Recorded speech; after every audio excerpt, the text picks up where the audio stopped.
Hello champions, कैसे हैं आप सभी लोग। अभ्यास 2025 के नेक्स्ट वीडियो में आप सभी का हार्दिक हार्दिक स्वागत करता है चैंपियन स्क्वायर। उम्मीद है कि आप कुछ ना कुछ सीख रहे होंगे। मैं हमेशा ये स्टेटमेंट बोल रहा हूँ। दरअसल क्या रहता है कि अच्छे स्टूडेंट्स की निशानी ये होती है कि वो हमेशा कुछ ना कुछ निरंतर सीखने के लिए प्रयत्नशील रहे। ठीक, अगर उसके अंदर की भूख अगर खत्म हो गई, सीखने की भूख खत्म हो गई, जानने की ललक खत्म हो गई, तो धीरे धीरे फिर क्या होगा, उसका डिक्लाइन होना स्टार्ट हो जाएगा। तो मेरे आपसे सजेशन है कि आप हमेशा कुछ ना कुछ सीखने की कोशिश करें। दिन की शुरुआत जब हो तो आप अपने आप को मान के चलें कि मैं शून्य हूं, मुझे कुछ ना कुछ आज सीखना है। गुरूर से भरे रहेंगे कि मेरा 5 मेंस है, 6 मेंस मैंने दे दिया। तो अगर इस तरीके से अगर आप सीख रहे हैं तो आप मान के चलिए कि आप फिर उन स्टूडेंट से हटकर हैं जो सच में सीखना चाहते हैं। बात समझ रहे हैं। गुरूर में कुछ नहीं होगा सिवाय विनाश के। तो मेरा आपको सजेशन है कि आप स्टे हम्बल रहें, कुछ ना कुछ सीखने के लिए प्रयत्नशील रहे।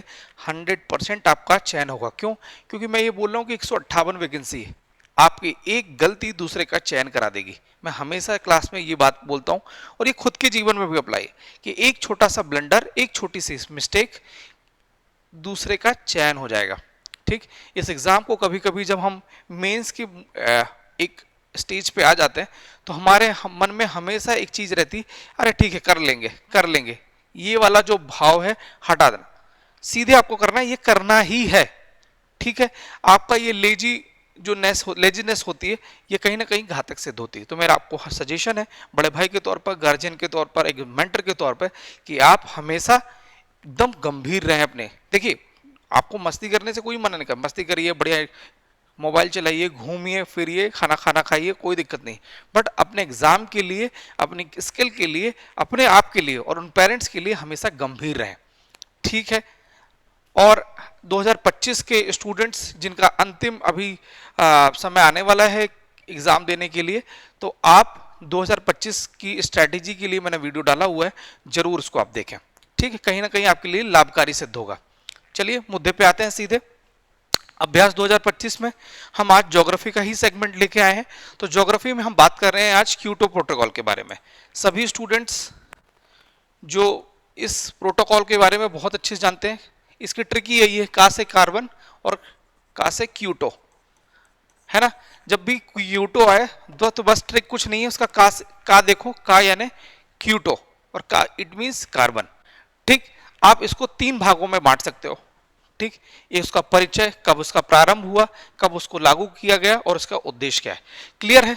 अगर आप इस तरीके से चीजों को करेंगे तो आप मान के चलिए कि आपके लिए ये कहीं ना कहीं लाभकारी सिद्ध होगा। ठीक, तो सबसे पहले आपको देखना है कि क्या है, यह एक अंतरराष्ट्रीय संधि है। क्लियर है? किस चीज पर? ग्लोबल वार्मिंग पे। अगर आप लंबा सेंटेंस फॉर्म नहीं कर रहे हैं तो सीधे लिखिए अंतरराष्ट्रीय संधि। ठीक, अंतरराष्ट्रीय संधि, ब्रैकेट में लिख लो ग्लोबल वार्मिंग को कम करने हेतु।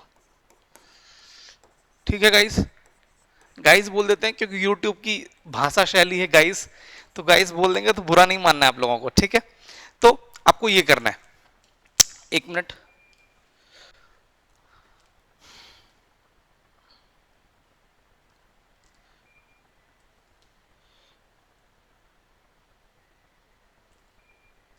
ठीक, तो सीधे आपको आना है, एक अंतरराष्ट्रीय संधि है, ये ग्लोबल वार्मिंग को कम करने हेतु है, फिर या जलवायु परिवर्तन पर विराम लगाने हेतु है, फिर प्रारंभ 1997, ये रट लेना है आपको। ठीक, लागू कब हुआ? 2005 में।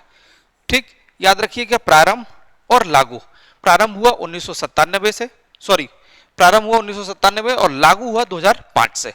इसका उद्देश्य क्या है? अंतरराष्ट्रीय रूप से बाध्यकारी है ये। ठीक है, बाध्यकारी हो गया गलती से, ये है बाध्यकारी उत्सर्जन कटौती लक्ष्यों के प्रति क्या होगा? प्रतिबद्ध होगा। ये सभी राष्ट्र जिन्होंने इस पे साइन किया है उनके लिए बाध्यकारी है कि आपका उत्सर्जन इतने से लिमिट से अधिक नहीं होना चाहिए। ठीक, तो ये कार्बन एमिशन पर बेस्ड एक प्रोटोकॉल है, संधि है। क्लियर है? तो मुझे लगता है कि आपको कहीं ना कहीं ये चीजें क्लियर हुई होगी। नेक्स्ट क्वेश्चन, अटल भूजल बेसन। ये ज्योग्राफी वाले सेगमेंट में हमेशा आप बात याद रखिएगा कि आपको एक मिशन पर, एक योजना पर क्वेश्चन आना तय है। और जब इस प्रकार का क्वेश्चन आए तो सबसे पहले उसका परिचय बताइए कि है क्या। सबसे पहले तो एक समुदाय आधारित भूजल प्रबंधन। अगर आप समुदाय आधारित नहीं लिख पा रहे हैं तो कुछ नहीं लिखना, जैसा भूजल दिखा हुआ है, अटल भूजल मिशन। एक लेमेन स्टूडेंट, मतलब जिनको बिल्कुल भी नहीं पता है, उनके लिए भी एक ऐसे क्वेश्चन डील किया जा सकता है, बिल्कुल किया जा सकता है। ऐसे डील किया जा सकता है कि भूजल है तो पक्का ये भूजल संरक्षण से संबंधित मुद्दा है। तो क्या है, समुदाय आधारित भूजल प्रबंधन की एक केंद्रीय योजना है। ठीक, अटल साहब हैं ये, अटल भूजल मिशन केंद्र सरकार की योजना है। प्रारंभ क्यों किया हुआ, तो एक थोड़ा सा दिमाग लगाना है। दिमाग क्या लगाना है कि अटल जी के नाम से है ना, भारत रत्न अटल बिहारी वाजपेयी जी। तो 25 दिसंबर में उनका जन्म होता है। ठीक, तो उनके जन्म दिवस की याद पर 25 दिसंबर 2019 से इसका प्रारंभ है। इसका उद्देश्य क्या है, भू जल संसाधन प्रबंधन। ठीक, ये बेसिक है। देखिए अगर आपसे नहीं बनता है तो ये मैं बेसिक चीज बता रहा हूं जिसके दम पर आप एग्जाम को ये जो इस टाइप के क्वेश्चन है बहुत अच्छे से डील कर देंगे। कैसा कैसा पहले भी बता दें, भूजल प्रबंधन की केंद्रीय नीति है। फिर प्रारंभ कब हुआ, तो भाई अटल जी का जन्म हुआ, तो अटल जी का जन्म दिवस क्या है, सुशासन दिवस भी यही है। तो 25 दिसंबर में इनका जन्म हुआ, तो 25 दिसंबर 2019। उद्देश्य भूजल संसाधन प्रबंधन है। फिर विशेष क्या है, विश्व बैंक की सहायता से भारत के 7 राज्यों में ये योजना कार्यरत है। ठीक, अगर इतना आपने लिख दिया तो आप मान के चलिए कि 2 में से 2 नंबर मिलेंगे सीधे, क्लियर कट। प्रिय भाइयों बहनों, आपको मैं बता दूं ये कॉपी स्कैन फॉर्म में चेक होगी एमपीपीएससी की, ये याद होगा, मैं आपको रिमाइंड कराता हूं।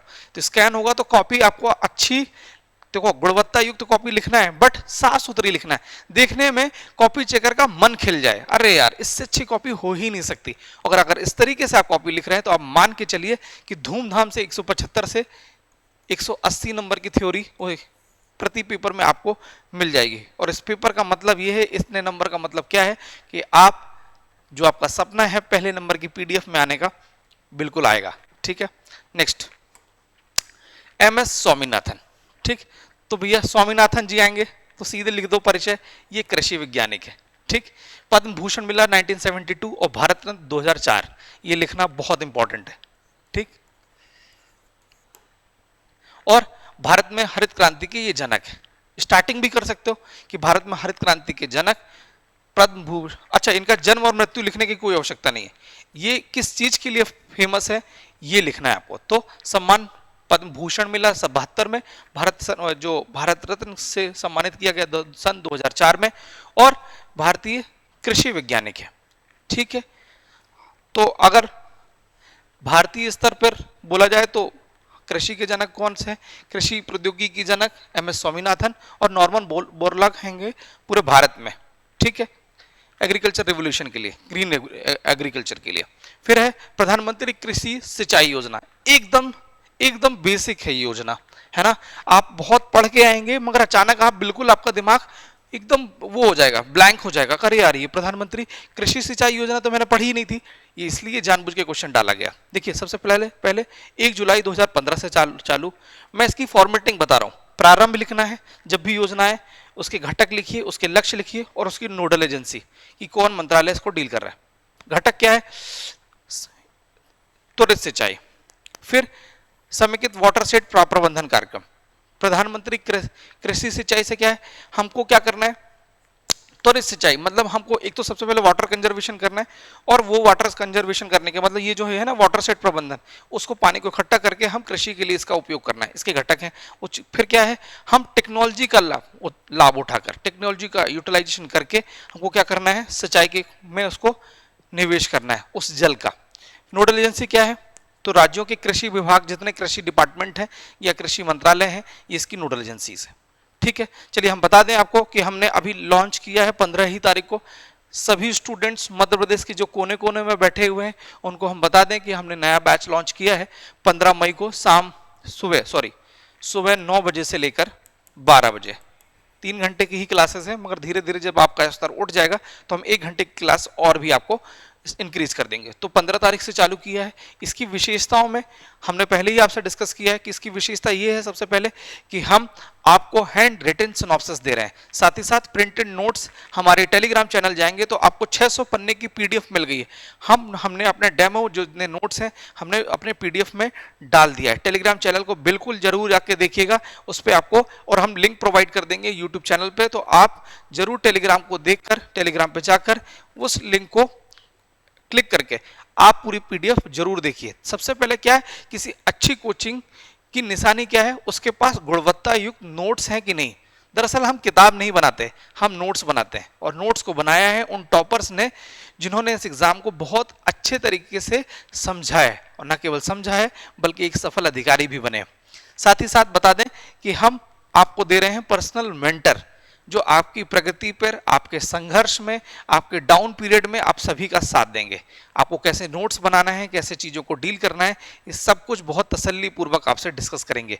तो 10 बजे से लेकर शाम को 6 बजे तक आपको पर्सनल 1-to-1 मेंटर मिलेगा। ठीक है। फिर हम आपको बता रहे हैं 2 वर्ष की रिकॉर्डेड क्लासेस। जो मैं ये चीज़ें रिकॉर्ड कर रहा हूँ, यही हमारे ऐसे 4 रिकॉर्डिंग रूम हैं, साथ ही क्लासेस हैं, जो आपको क्या करेंगे, रिकॉर्ड करके हम आपको एक्सेसिबिलिटी प्रोवाइड करेंगे। कैसे हो सकता है, कभी कभी घर आप जा सकते हैं, या शादी का कार्यक्रम हो गया, या कुछ भी का प्रोग्राम होता है, तबीयत खराब हो गई, तो अगर क्लास अटेंड नहीं कर पा रहे, तो ये क्लास हाइब्रिड फॉर्म में होगी। जो आप क्लास आप चल रही है, ऑनगोइंग प्रोसेस चल रही है, ये क्लास आपको आपकी एप्लीकेशन में भी एक्सेसिबल होगी। ये इसकी विशेषताओं में से सबसे बड़ी विशेषता ये है कि हम एक ही फीस में आपको 2 बार मेंस पढ़ा रहे हैं।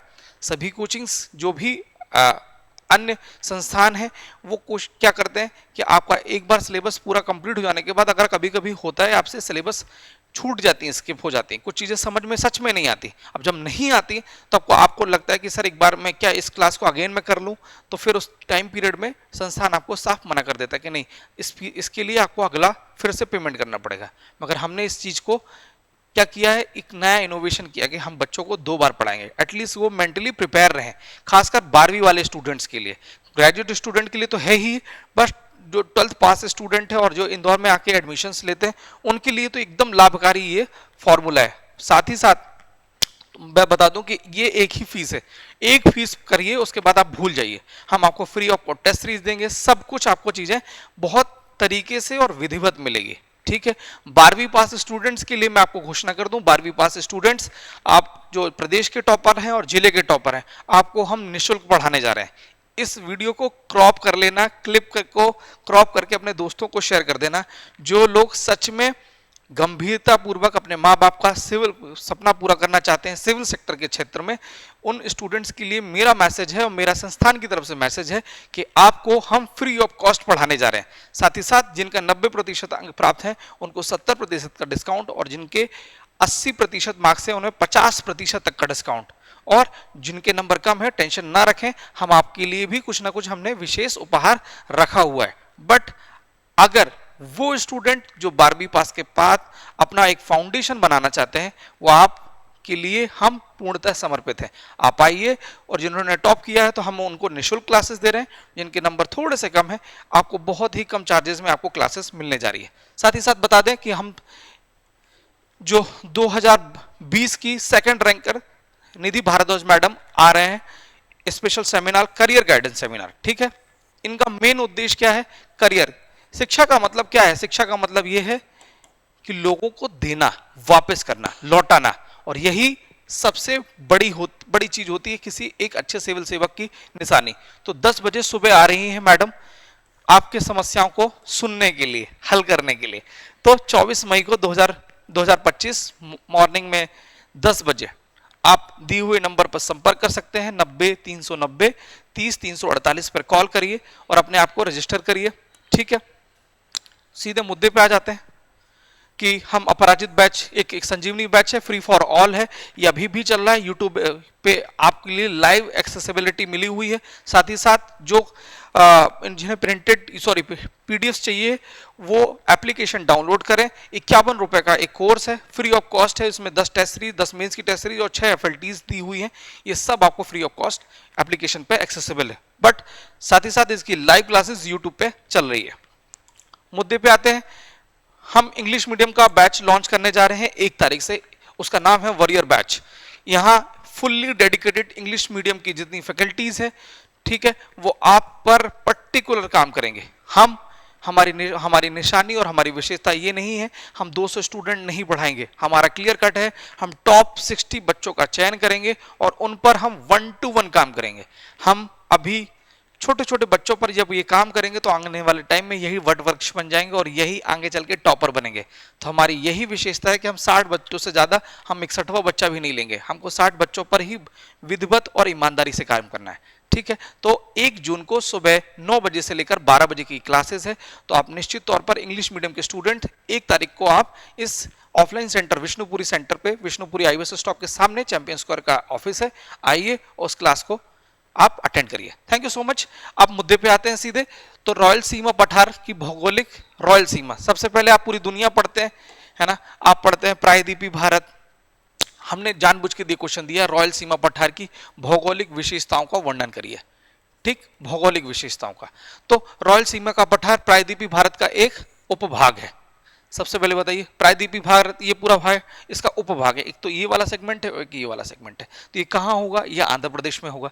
तो देखिए दोस्त, ये मैप आपको बनाना चाहिए, बनाना नहीं चाहिए, बनाना अनिवार्य है। ये मैप आप बनवाओ, ठीक, अपने दिमाग को बोलो कि भैया तुझे बनाना है। अब पूरा भारत नहीं बना सकते हो तो भैया इसको कट करके इतना सेगमेंट आप डील कर लोगे। फिर आप सबसे अच्छा तरीका क्या है, इसका निर्माण देख लो आप। इसका निर्माण क्या है? प्री कैम्ब्रियन काल में, ठीक। अच्छा देखो ना, मैंने सेंटेंस फॉर्म नहीं किया है। और वैरायटी आपको कितनी मिलेगी, देखो सबसे पहले वैरायटी क्या है, 1 2 3 4 5 6 7 8 9 10 पॉइंट लिखे। 7 नंबर के क्वेश्चन में मैंने 10 पॉइंट कवर करने की कोशिश की है। और यही हम सिखाना चाहते हैं कि इतनी वैरायटी के साथ आपने चीजें की। तो आपको मैं लिख के दे रहा हूं, लिख के आज भी, कि आपको धूमधाम से 5 नंबर से साढ़े 5 नंबर तक इस क्वेश्चन में एग्जामिनर आपको दे देगा। क्यों? क्योंकि आपने वैरायटी इसमें डाली हुई है। चलिए मुद्दे पे आते हैं सीधे। प्री कैम्ब्रियन काल में इसका निर्माण हुआ। विस्तार आंध्र प्रदेश में है। सीमा है उत्तर में तेलंगाना का पठार, दक्षिण में कर्नाटका का पठार, ठीक, पश्चिम में दक्कन का पठार और लास्ट में पूर्वी पठार। क्लियर है? यहां आप पूरी पोजीशन बता दो, उत्तर पूर्व पश्चिम दक्षिण में। क्लियर है? फिर इसका क्षेत्रफल क्या है? लगभग 70,000 वर्ग किलोमीटर। औसत ऊंचाई 300 मीटर से लेकर 700 मीटर। चट्टान देखो, वेरिएशन क्या है और भौगोलिक विशेषता इसी को कहते हैं। चट्टान आर्कियन युग की है, धारवाड़ है, कुड़प्पा, 3 मिलेगी, ठीक ठीक। ये इसकी ट्रिक बना लो, अकड़, AKD, अकड़, ठीक, आर्कियन, कुड़प्पा और धारवाड़। फिर खनिज कौन कौन से मिलेंगे? चूना पत्थर मिलेगा, सोना मिलेगा। नदियां कृष्णा, तुंगभद्रा एवं स्वर्णमुखी, कृष्णा, तुंगभद्रा, स्वर्णमुखी। फिर पहाड़ियां कौन कौन सी? शेषाचलम, चंद्रगिरी और पालकोंडा। अगेन याद कर लो इसको, तो मैं तो कह रहा हूं पोजीशन ऊपर रखिए, शेषाचलम, चंद्रगिरी और पालकोंडा। फिर महत्व क्या है? चूना, एस्बेस्टॉस, यहां सब आपको देखने को मिलेगा। फिर चुनौतियां क्या है? कि भौगोलिक असमानता है और वर्षा की कमी है। क्यों? क्योंकि आपको यह पता है कि पूरी वर्षा का सेगमेंट इधर रहता है, इधर वर्षा होने नहीं देती। तो ये आपको, अच्छा ये टर्मिनोलॉजी कौन सी, ये आपके लिए क्वेश्चन है, ठीक, मेरे मुंह से निकलने वाली थी बट ये आपको मैंने क्वेश्चन दे रहा हूं कि वर्षा पूरी एक साइड हो जाती, दूसरी साइड क्यों नहीं होती? इसका कोई रीजन है ना, प्रीलिम्स का एक क्वेश्चन आता है, वो क्वेश्चन आपके लिए। कमेंट बॉक्स पे जरूर बताइए कि क्या क्या कहते हैं उस टर्मिनोलॉजी को, ठीक है, ये आपके लिए। तो मेरा ये कहना है कि आप अगर इस वेरिएशन के साथ चीजें डील कर रहे हैं तो आप बहुत अच्छा आंसर, बहुत अट्रैक्टिव आंसर और इफेक्टिव आंसर लिख सकते हैं। क्लियर है? ये क्वेश्चन कैसा लग रहा है आपको? फॉर्मेटिंग मेरी समझ में आ रही है या नहीं आ रही? कुछ सजेशन हो तो भी बताइए। एक शिक्षक के तौर पे मैं हमेशा कुछ ना कुछ सीखने की भी कोशिश रहती है, मेरी लालसा रहती है कि अगर आपने कुछ मुझे सजेशन दिए तो मैं उसको अक्षरशः पालन करके अपने आप में सुधार करने की भी कोशिश करूंगा। चीजें एब्सोल्यूट नहीं होती, कुछ ना कुछ हमेशा जिंदगी में गुंजाइश बरकरार रहती है, ठीक है। तो ये आंसर आपको कैसा लगा ये भी बताइएगा। फिर राष्ट्रीय जल नीति, एकदम सिलेबस का क्वेश्चन है, सिलेबस में प्रिंट क्वेश्चन है। राष्ट्रीय जल नीति 2012 के प्रावधान बता दीजिए। तो बता दो भैया सबसे पहले, केंद्रीय जल शक्ति मंत्री। देखो जल नीति है तो भैया कौन मंत्रालय होगा? तो केंद्रीय जल शक्ति मंत्रालय ने किसकी कमेटी है? तो मिहिर शाह जी की अध्यक्षता में एक समिति का गठन किया और इन्होंने सिफारिश दी और यही सिफारिश आगे चल के जल नीति 2012 का रूप उसने ले लिया।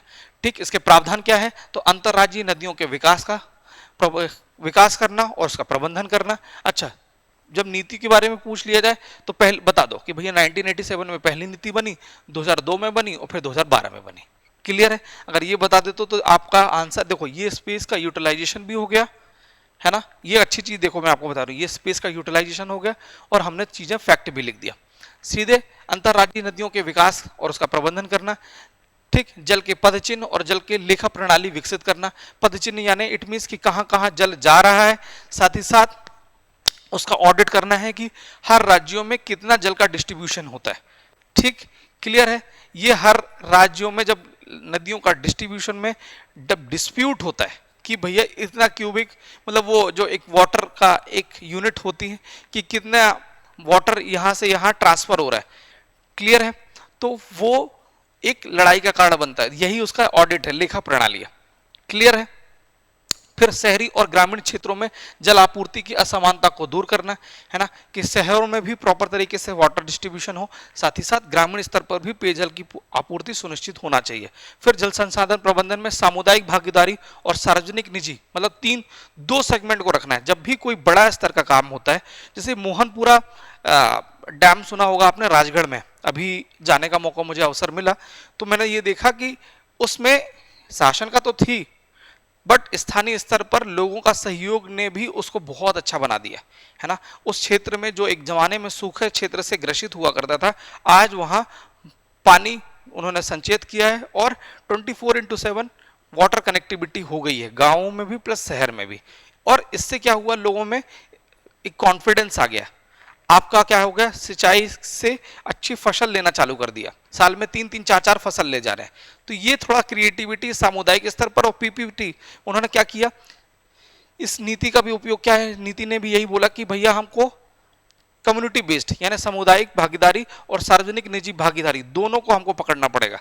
फिर एक जल नियामक प्राधिकरण की स्थापना करना है, अथॉरिटी की करने, एक रेगुलेटिंग अथॉरिटी की स्थापना करना है, जिस समय समय पर कुछ अनियमितता है तो उस पर भी हम कंट्रोल कर पाए। फिर जल पुनर्चक्रण और पुनरुपयोग को बढ़ावा देना, हम कैसे वाटर का रीयूटिलाइजेशन कर पाए। जैसे हमारा इंदौर नगर निगम क्या कर रहा है, ड्रेनेज का जो पानी है, ड्रेनेज का है, और ये गटर का पानी को क्या किया, उन्होंने प्यूरिफाई किया, ठीक, ट्रीट किया, ट्रीटेड पानी का उपयोग क्या कर रहे हैं, जो हमारे पेड़ पौधे हैं उनको सिंचाई करने के लिए, पार्क में जितने पेड़ हो रहे हैं उनको सिंचाई करने के लिए इस जल का उपयोग किया जा रहा है। ऐसे ही पुनर्चक्रण इसको कहते हैं। ठीक है, तो इस माध्यम से भारतवर्ष 2030 के लिए जो हमारा लक्ष्य 2030 के लिए निर्धारित सतत विकास लक्ष्य। अब भाई जब भी याद रखना, एसडीजी मैंने बोला था शायद, लक्ष्य प्रोग्राम हमारा आपने देखा होगा, जो हम वीकली आपको एक टारगेट देते हैं। लक्ष्य प्रोग्राम में आपको मैंने समझाया था कि हमें एसडीजी को याद कर लेना है। एसडीजी के 17 गोल हैं, आप इसको रट लो। तो एसडीजी के 17 गोल में ये छठवां नंबर का जो लक्ष्य है वो जल के कंजर्वेशन के लिए, वाटर कंजर्वेशन के लिए, तो पेयजल एवं स्वच्छता को हासिल करने में एक सफल होगा। तो 2030 तक हमारा एसडीजी का गोल पाने का एक लक्ष्य है। तो 2030 तक एसडीजी का जो गोल नंबर 6 है, वो अगर हमने इन चीजों को किया तो वो गोल हमारा फुलफिल हो जाएगा। ठीक है, नेक्स्ट आते हैं, ये हमारा पब्लिकेशन है, हमारे नोट्स तैयार हो चुके हैं। टेलीग्राम पे आप जाइएगा, टेलीग्राम पे जाएंगे आपको लिंक मिलेगी, 600 पन्ने की पीडीएफ हमने अपलोड किया है, उसको जरूर देखिए, जांचिए परखिए। हमारा तो ध्येय वाक्य पहले इस्तेमाल करें फिर विश्वास करें। आप हमारी गुणवत्ता देखिए, हम आपको, और ये नोट्स 1 जुलाई से, और हो सकता है 15 जुलाई से इंग्लिश मीडियम का आपको एकदम बंच फॉर्म में, हम पूरा बंच फॉर्म में आपको यहां से पार्सल करने के लिए तैयारी में होगा। जो वो स्टूडेंट्स जो इंदौर से दूर हैं उनके लिए, और जो स्टूडेंट इंदौर में है वो यहाँ आपको ऑफलाइन सेंटर में आना है और आप यहाँ से आप चीज़ों को परचेस कर सकते हैं। और जिन्होंने बेसिक से पढ़ना है वो क्लास रूम अटेंड कर सकते हैं। ये वीडियो आपको कैसा लगा आप कमेंट करके जरूर बताइएगा, है ना। ये आपके लिए लाभकारी सिद्ध हुआ कि नहीं हुआ, इसमें क्या क्या अच्छी चीज़ की जा सकती है, ये जरूर आप मुझे बताएं। ठीक है, तब तक के लिए मिलते हैं अगले वीडियो में। Stay tune, thank you so much, जय हिंद।